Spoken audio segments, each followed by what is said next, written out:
My fiance just humiliated me in front of all our friends and family when it was supposed to be our special day. Now I'm supposed to pick up the pieces after he shattered my heart. Yesterday was supposed to be one of the happiest days of my life, and it turned out to be the worst. I was getting married to the love of my life, but my fiance never showed up to the ceremony, leaving me alone at the altar. His friends and family tried to get a hold of him, but all calls went straight to voicemail. After waiting an hour for him, I told my guests that there wasn't going to be a wedding. I opened the reception hall and told them to enjoy the food and open bar. Even if there was no ceremony, I still wanted them to have a good time and enjoy the food and drinks. I tried to call him a couple of times, but after 3 more failed calls, I just stopped and told everyone else who was trying to get a hold of him to stop. He made it clear he didn't want anyone to get a hold of him, and I wasn't going to have them waste their time.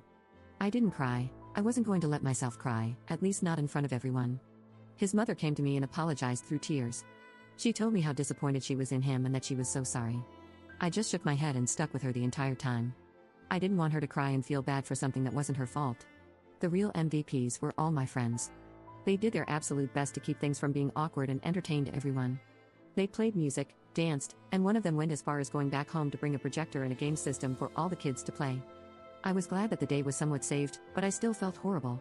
My would-be brother-in-law, Ethan, kept me from getting too intoxicated when I really wanted to. He told me that it would be awkward if I did, so I did my best to keep everyone happy. After 11, I told everyone who bought gifts to take them back and get their money back. A few of them refused and had me keep the gifts they got. So now I'm back at the hotel we booked, and I'm alone.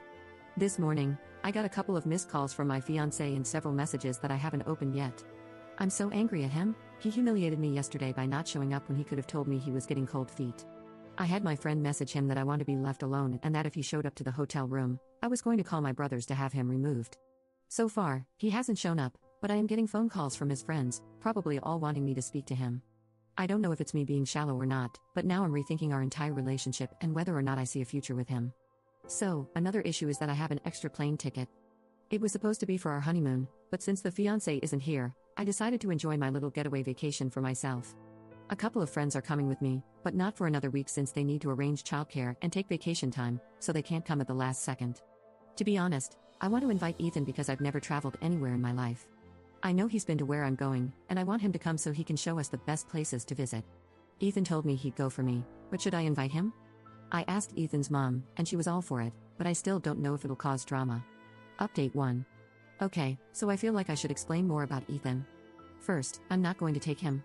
Second, I've known Ethan a little longer than my ex-fiancé. Please believe me when I say he's a close friend of mine. Both of us bonded by teasing his brother, and with that, we just kind of clicked and became fast friends. I wanted to take him because I didn't know how to use my ticket at the airport. I've never traveled, and I didn't want to look dumb by trying to figure it out. Thankfully, someone explained what to do, and I'm forever grateful. I know it sounded iffy trying to take Ethan, but honestly, it was for something innocent. I see him more as a brother than anything. And finally, I read my ex-fiancé's messages. Yes, he's alive. He wasn't in any terrible accident, and the reason he never showed up was because he found out he has a kid. His childhood sweetheart came by with a kid maybe a couple of weeks ago. His best man knew and never told me because my ex didn't want him to tell me until he was 100% sure, and I guess he found out today. He apologized so many times for not showing up, but he couldn't because he felt so guilty of what? I don't know. He said a large part of him wants to make things right and take care of his son because he's always wanted a family. So screw the last 3 years, right? I don't know if that means he's going to go back to his ex because he wants to talk over the phone, but honestly, I'm done. I think it's an excuse to get back with his ex. I don't believe he's ever gotten over her, and she over him, which is why she chose now to show herself.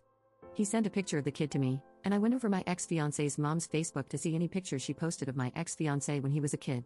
They're low quality, but there is definitely a resemblance. It feels so surreal to me, like this one big joke. I feel like I'm missing more info, like there's something else going on, but I'll find out later. I haven't responded, so instead, I'm just going to open a bottle of wine and get plastered.